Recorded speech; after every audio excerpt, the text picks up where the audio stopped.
أن النبي صلى الله عليه وسلم سمع رجل يقرأ قل هو الله أحد الله الصمد لم يلد ولم يولد ولم يكن له كفوا أحد فقال وجبت له قالوا ما وجبت يا رسول الله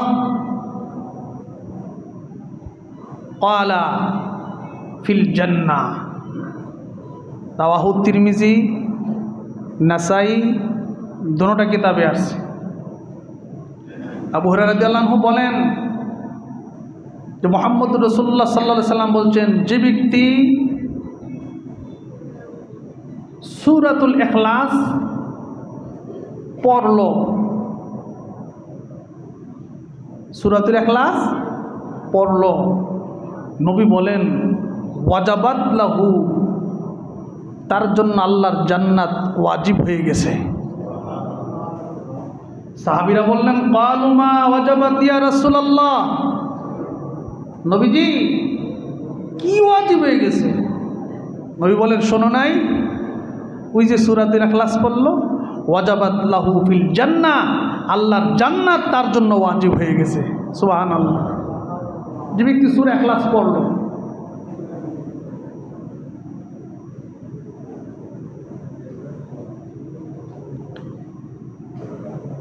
আমরা পড়ব না ইনশাল্লাহ। আমি কিন্তু ওয়াজ মিডিয়াতে দেওয়ার জন্য ওয়াজ করতেছি না, আমি করতেছি আপনাদের আমলের উদ্দেশ্যে একটি সূরা, এটাকে আপনাদের বুঝানো। যদি বুঝাইতে পারি আমি সক্ষম, আমি সাকসেস যদি আমল করি ইনশাআল্লাহ। শুনি এই ছোট্ট একটি সূরা ফাজাইল কত, ফজিলত কত, সুবহানাল্লাহ। এত ফজিলত এসেছে। নবীর একজন সাহাবী ছিলেন মুআবিয়া ইবনে মুআবিয়া রাদিয়াল্লাহু আনহু। তিনি ইন্তেকাল করেছেন। জিবরিল আলাইহিস সালাতু ওয়াস সালাম রাসূলের কাছে আসলেন, ইয়া রাসূলুল্লাহ সাল্লাল্লাহু আলাইহি সাল্লাম, ওগো আল্লাহর হাবিব, মুআবিয়া ইবনে মুআবিয়া ইন্তেকাল করেছে, আপনি তার জানাজা পড়তে হবে। নবীজি বললেন, জিবরিল, মুআবিয়ার বাড়ি কই আর আমি কই? প্রায় 60 মাইল দূর হবে, তার জানাজা কিভাবে আমি পড়ব? জিবরিল আলাইহিস সালাতু ওয়াস সালাম বলেন, ইয়া রাসূলুল্লাহ সাল্লাল্লাহু আলাইহি সাল্লাম, আমি আমার নূরের পাখা দিয়া এটা চাপ দেব, মুআবিয়ার লাশ আপনার সামনে মুহূর্তের মধ্যে এনে দেব।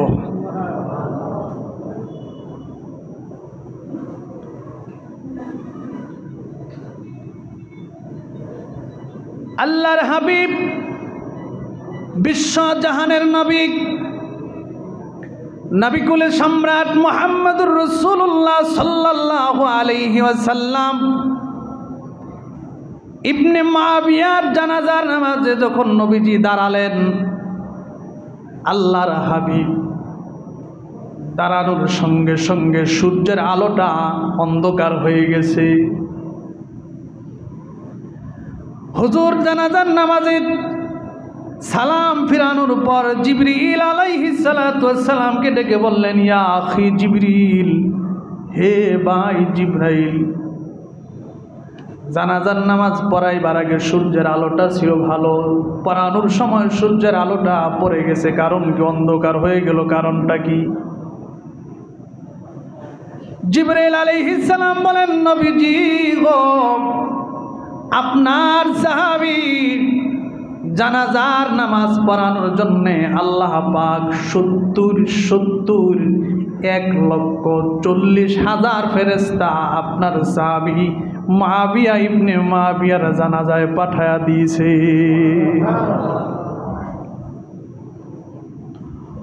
অসংখ্য ফেরেশতা এমনভাবে অবতীর্ণ হয়েছে গো নবীজি, আকাশপতি ফেরেশতারা দাঁড়িয়ে গেছে, যার কারণে সূর্যের আলোটা জমিনে পড়তেছিল না, এমনভাবে দাঁড়ায় গেছে। আল্লাহর হাবিব বললেন, জিবরিল, আমার সাহাবা এমন কি আমল করে যে আমলের কারণে আল্লাহ তার এত বড় সম্মান দিলেন। জিবরাইল আলাইহিস সালাতু সালাম বলেন, ইয়া রাসূলুল্লাহ, আপনার সাহাবী সব সময় উঠতে বসতে নামাজে অবসর সময়ের যখন যেই সময় পাইতো গো নবীজি, আপনার সাহাবা বেশি বেশি সূরা ইখলাস তেলাওয়াত করত, যার কারণে আল্লাহ তার সম্মান বাড়ায়া দিয়েছে। সুবহানাল্লাহ, জোরে কইতেন না? আমাদের পড়া দরকার আছে নি? পর্বত ইনশাআল্লাহ।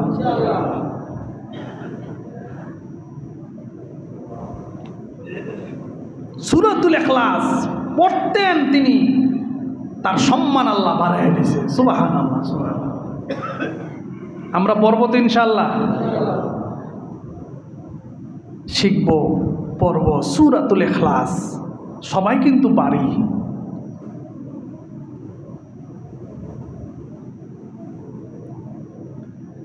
আরেকটি বর্ণনার আল্লাহর হাবিব বলেন, আমার কোন উম্মত যদি ঘুমাইবার আগে 100 বার সূরাতুল ইখলাস ডান কাত হয়ে তেলাওয়াত করতে করতে ঘুমায়, নবী বলেন একজন ফেরেশতা হাসরের ময়দানে ডেকে বলবেন, উদখুল বিআইয়ি বাবিন তাশা, হে গোলাম আয় আয়, আমার জান্নাতের 8টা দরজা আছে, যেই দরজা মনে চাই ওই দরজা দিয়ে আমার বেহেশতে ঢুকে যা। 100 বার পড়ব বা ইনশাআল্লাহ, বলি আল্লাহুম্মা আমিন। 100 বার বললে 10 থেকে 12 মিনিট সময় লাগে, মুখস্থ করে নেবেন, বেশি সময় লাগে না।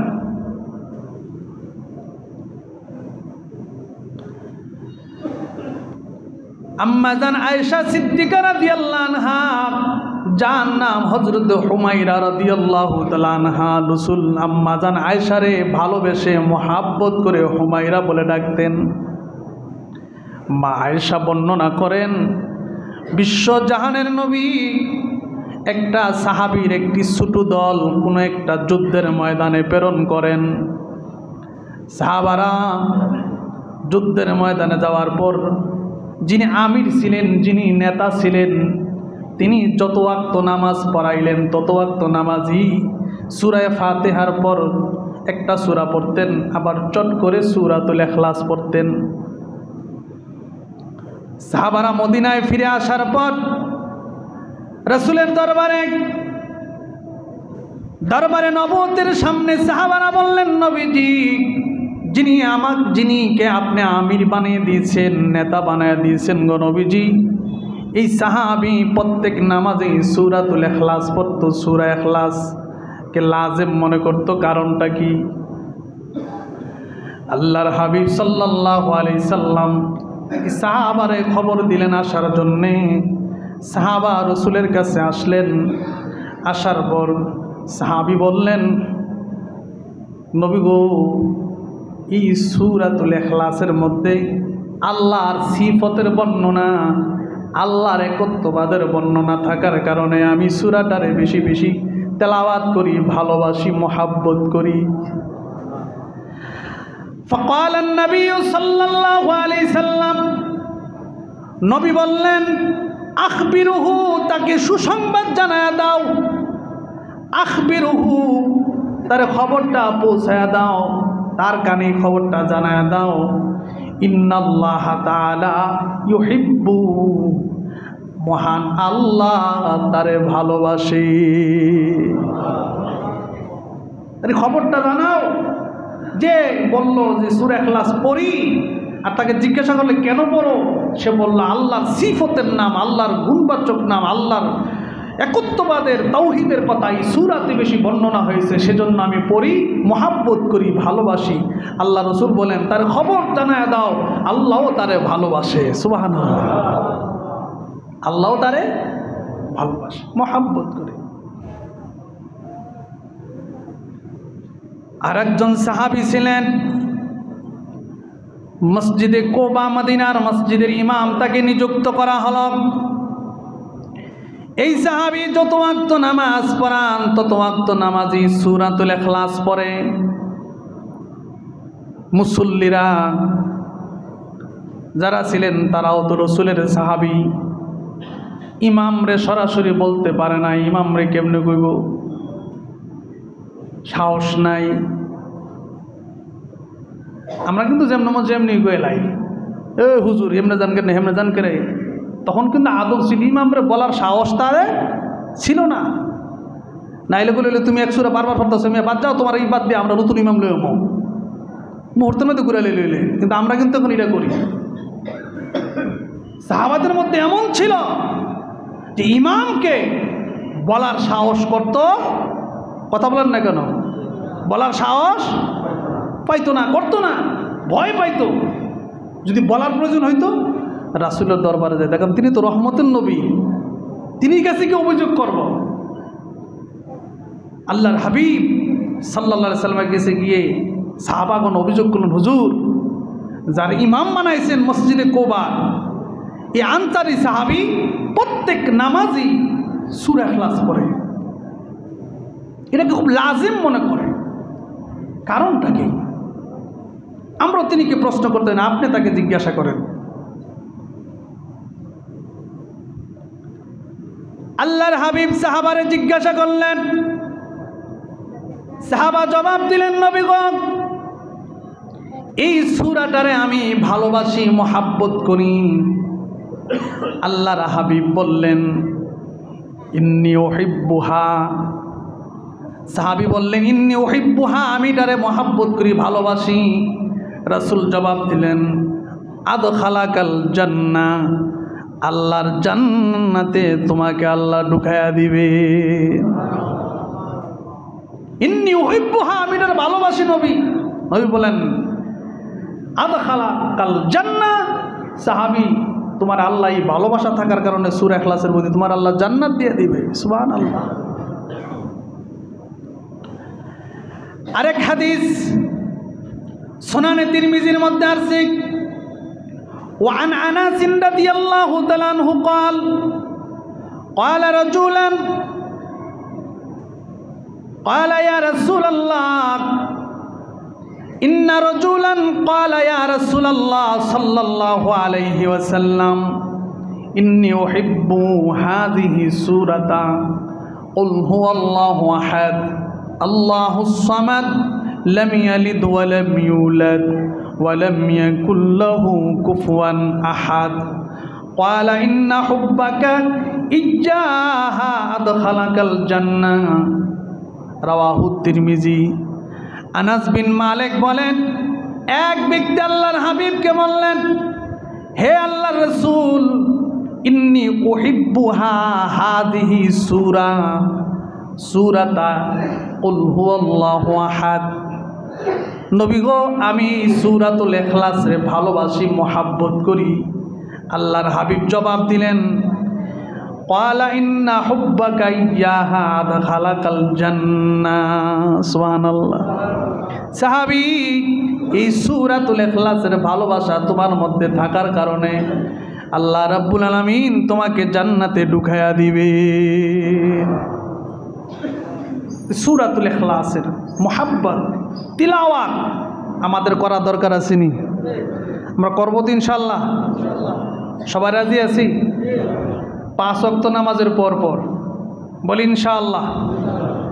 আমরা সকলে 5 ওয়াক্ত নামাজের পর সূরাতুল ইখলাস পড়ব, তিলাওয়াত করব বেশি বেশি, অন্ততপক্ষে 3 বার পড়লে 1 খতম কোরআন তেলাওয়াতের সওয়াব আল্লাহ আমলনামায় দিয়ে দিবেন। 1 খতম পড়তে পারতেছেন, সওয়াব দিচ্ছেন আল্লাহ, সে সওয়াব থেকে কেন আমরা বঞ্চিত হব? এজন্য প্রিয় হাজিরিন, সকলকে অনুরোধ করব, সূরাতুল ইখলাসের যে ফাজায়েল, যে ফজিলত আমরা আঁকড়িয়ে ধরার চেষ্টা করি, বেশি বেশি তেলাওয়াত করার চেষ্টা করি, বেশি বেশি তেলাওয়াত করব। যত তেলাওয়াত হবে, সূরাতুল ইখলাসের আমল যদি থাকে, মরণের পর যদি কেউ না থাকে জানাজা পড়নেওয়ালা, আল্লাহ ফেরেশতা দিয়া সম্মান দিয়ে দিবেন। সুবহানাল্লাহ। ফেরেশতার মাধ্যমে সম্মান পাব। সাহাবায়ে কেরাম এই সম্মান পেয়েছেন। সাহাবায়ে কেরাম রাদিয়াল্লাহু আনহু রসুলের কথাগুলি অক্ষরে অক্ষরে পালন করেছেন, এজন্য সাহাবাই কেরামের সম্মান আল্লাহ বাড়িয়ে দিয়েছেন। সুবহানাল্লাহ। এই সূরার ফজিলত আমরা আরও বলবো ইনশাআল্লাহ। বলি ইনশাআল্লাহ। আগামী জুমায় আমরা আরও ফজিলত বলবো। পাশাপাশি আমরা সূরাটি কেন আল্লাহ নাজিল করলেন, কোন প্রেক্ষাপটে আল্লাহ সূরাতুল ইখলাস নাজিল করেছিলেন, কারণ কি, এই সূরাতুল ইখলাসের ভিতরে আল্লাহ পাক কী বর্ণনা দিয়েছেন, এই কথাগুলি আমরা শুনবো। বলি ইনশাআল্লাহ। তার সাবাবে নুজুল অর্থাৎ শানে নুজুল এগুলি আমরা আলোচনা করব আগামী জুমায়। বিশেষ করে আজকে আমি আপনাদের সামনে কিছু ফজিলত উল্লেখ করেছি, যে ফজিলতগুলি যদি আমরাও তেলাওয়াত করি আল্লাহ পাক ওই বারাকাত ওই রহমত আমাদেরকে দিবেন। বলি ইনশাআল্লাহ। আমরা 5 ওয়াক্ত সালাতের পরপর ইমাম চলে গেলেও সুযোগ হইলে আমি বসে বসে অন্তত কম করে হলো সূরাতুল ইখলাস, কোরআনের সাথে যে একটা মহাব্বত, প্রেম, ভালোবাসা তৈরি করব। বলি ইনশাআল্লাহ। কোরআনকে ভালোবাসেন, কোরআনের টাচে আসেন, কোরআনের প্রতি মহাব্বত তৈরি করেন। দুনিয়ার কেউ থাকবে না, কোরআনের প্রতি যদি ভালোবাসা হয়ে যায়, কোরআন তেলাওয়াত যদি আমার সঙ্গী হয়ে যায়, এই কোরআন হাসরের ময়দানে আপনাকে আমাকে আল্লাহর আদালতে ওই যে কঠিন বিচারের কাঠগড়ায় দাঁড়াবেন, সেই সময় কোরআনের প্রতি মহাব্বত থাকার কারণে কোরআন আল্লাহর জান্নাতে পৌঁছায়া দিবে। আল্লাহ রসুল বলছেন, কোরআন সেদিন বলবে, আল্লাহ সে আমাকে দুনিয়াতে প্রতিষ্ঠিত করার জন্য জীবন দিয়েছে, আমাকে মহাব্বত করেছে। কোরআন সেদিন আমার আপনার জন্য দাঁড়াবে, আর কেউ দাঁড়াবে না। রসুল তো সুপারিশগার হবে, যদি রসুলের উম্মত আখলাক রসুলের চরিত্র বাদে নিয়ে যেতে পারি। রসুল সুপারিশ করবেন, কোরআন সুপারিশ করবে, আমরা পাই বর্ণনাতে এমন পাওয়া যায় আল্লাহর কোরআন আল্লাহ নিজে বলেন, ফালা আনসাবা বাইনাহুম ইয়াওমাইযিন ওয়ালা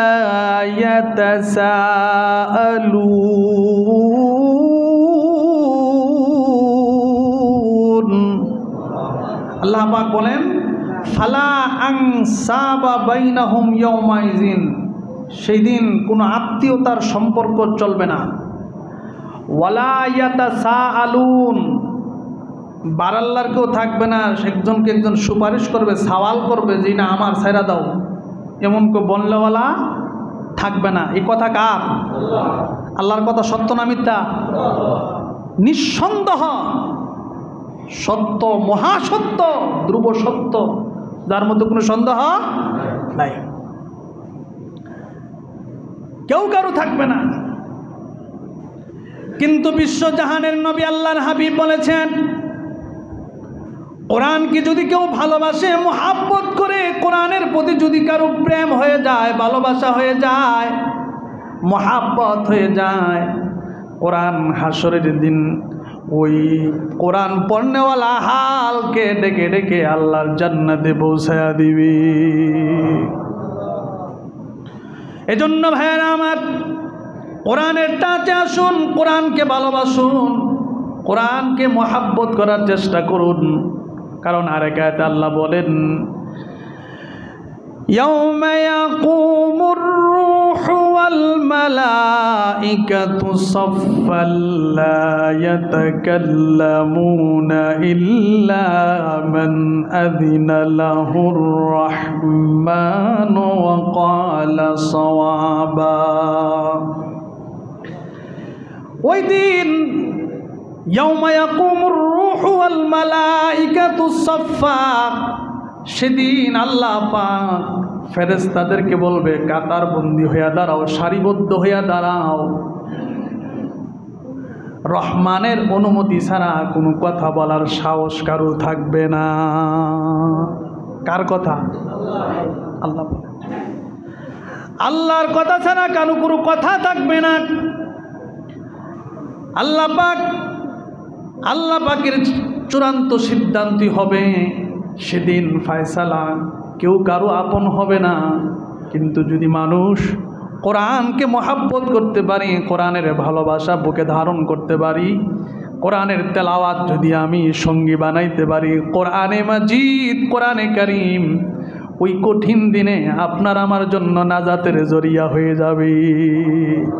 এজন্য বলব, বেশি বেশি করে সূরাতুল ইখলাস পড়েন, সূরা ফাতিহা অনেকে পারেন, জি সূরাটা পারেন, তেলাওয়াত করেন। ছোট্ট ছোট্ট সূরা, তাফসীরে আছে সূরা ফাতিহা, সূরাতুল ইখলাসের এত ফজিলত, এত ফাজাইল, যে যত বেশি পড়বে আল্লাহ তারকে তত বেশি সম্মান মর্যাদা বাড়ায়া দিবে। সম্মান চান, সূরা ইখলাস পড়েন। সাহায্য চান আল্লাহর কাছে, সেটাও পাবেন। সুবহানাল্লাহ। তাইলে ইনশাল্লাহ আমরা আগামী জুমা থেকে আরও ফাজাইল, পাশাপাশি আমরা তার সাবাবে নুজুল এবং তার ভিতরে কি বর্ণনা, আজকে একটু অর্থ আমরা বলি, সকলে বলি।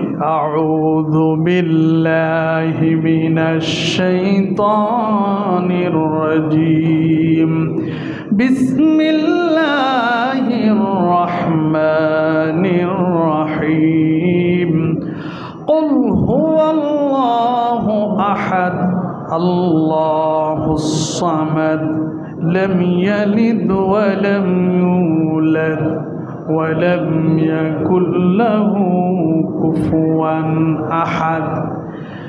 হাবিব, আপনি বলে দেন, তিনি আল্লাহ এক, তিনি অদ্বিতীয়, তিনি কারো মুখাপেক্ষী নয়, তিনি কাউকে জন্ম দেননি, তিনি কেউ জন্ম দেয় নাই। ওয়ালাম ইয়াকুল লাহু কুফুয়ান আহাদ, গোটা সৃষ্টি জগতের মধ্যে আল্লাহর সমকক্ষ, আল্লাহর সমান আর কেউ নাই। সুবহানাল্লাহ। এর আলোচনা